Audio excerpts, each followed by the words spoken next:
proof the yeast. We're going to make our hot liquid mixture. Our hot liquid mixture has a shot of rum in it. It has hot water and milk in it. We're trying to warm it up. Just going to rinse this guy out.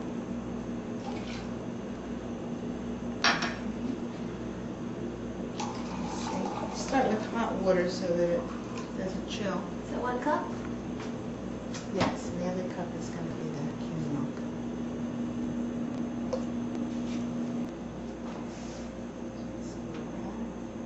Doesn't feel terribly warm. If it's not warm enough, I might microwave it. This is the way to test it. It's warm, but not warm enough. I'm just going to heat it a little bit more in the microwave and check it again.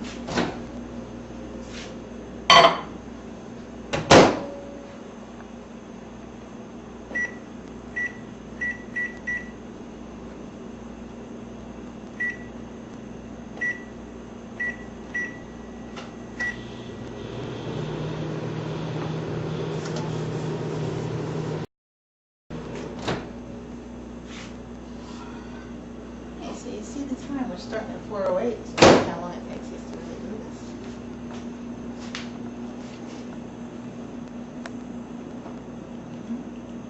And the microwave makes it uneven temperature, so we stir it and check it. Cover to keep it warm. We kept it off the counter to keep it warm. It's going to grow until you see it fluffy and rise up.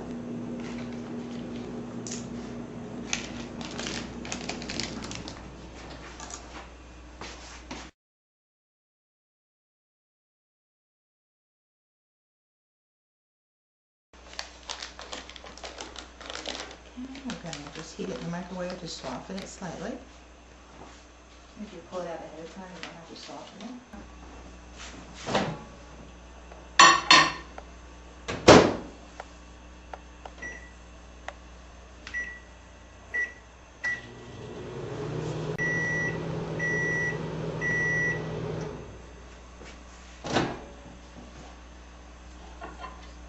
And it's nice and soft.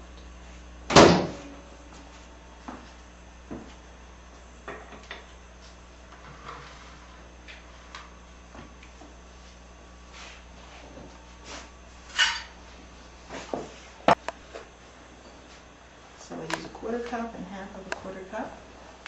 And when the yeast is proofed, I'll mix it in with the sugar. Now, if we want a little salt in the recipe, we add the salt.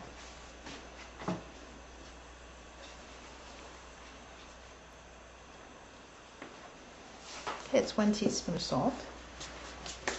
See, I didn't add the salt to the yeast. That retards its growth. The salt would slow it down, and it's better just to grow it and add it later.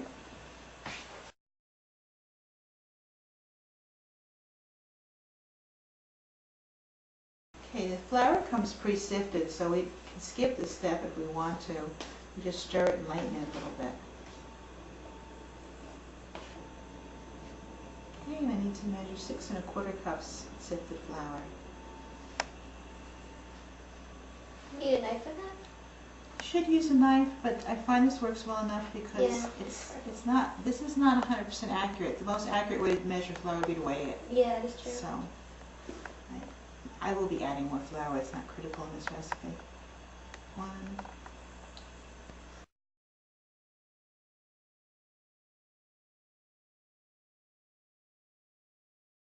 Growing, we know it's alive.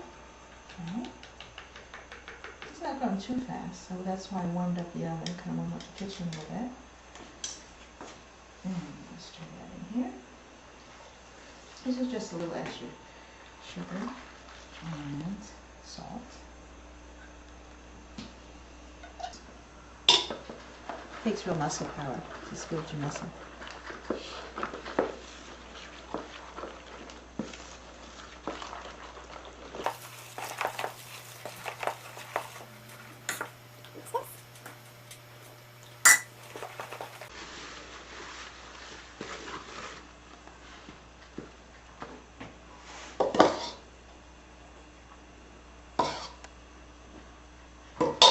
Be able to put much more in there. Just dump that in there. Yeah, you can put that in this one.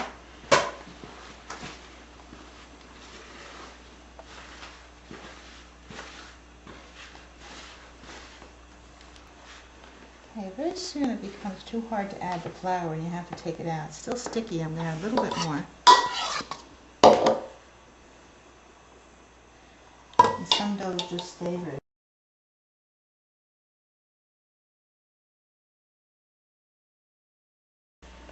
Okay, I'm going to oil the bowl, so when I'm done kneading, I just put them right back in the same bowl, nice and clean. Put a spoonful of oil in here. Could be any kind of oil. And I'll try coating. Swirling it. In and turning a quarter turn. You only do it fast after you've been doing it a million times. It's almost hard for me to do this slow. Both sides are oiled. Okay, so it's oiled nicely. And I take a little oil to the cover so it doesn't stick to the cover, and make sure it has oil all over. Okay, so it'll be happy. And I cover it and place it near the oven where it's not hot but just warm, because it needs warmth to grow.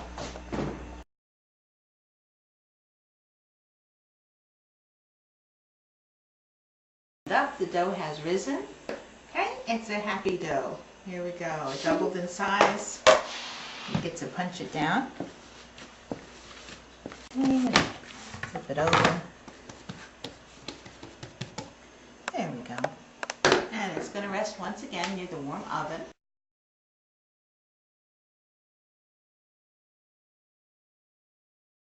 We're going to make one loaf of just plain white bread, and the second loaf is going to be a babka type loaf, which is traditional with raisins in the filling.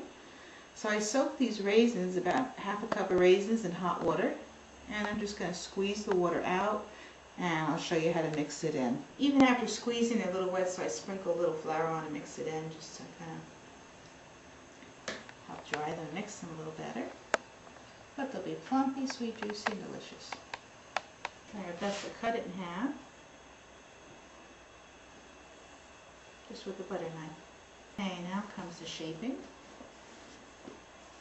Okay, roughly we make 2 rectangles.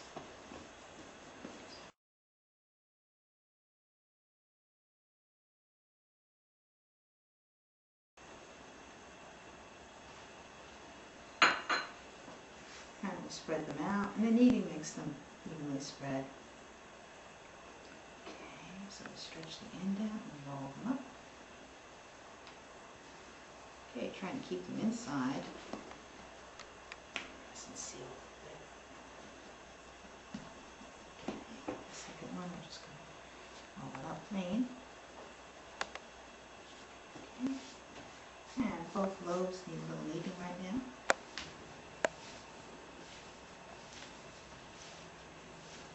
Okay, you can take a rolling pin, roll them, but I just shape them with my hands. Shape them roughly into a rectangle. And then I roll them up.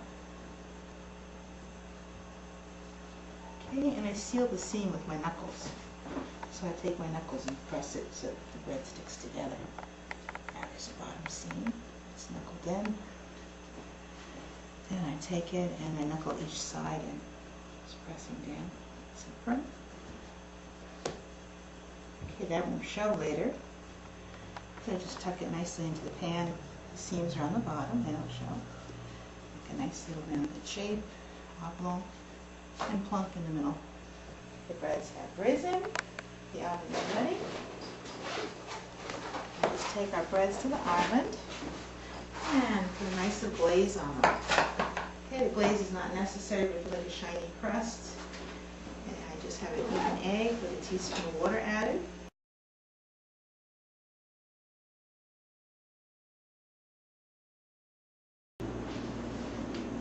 It smells so good.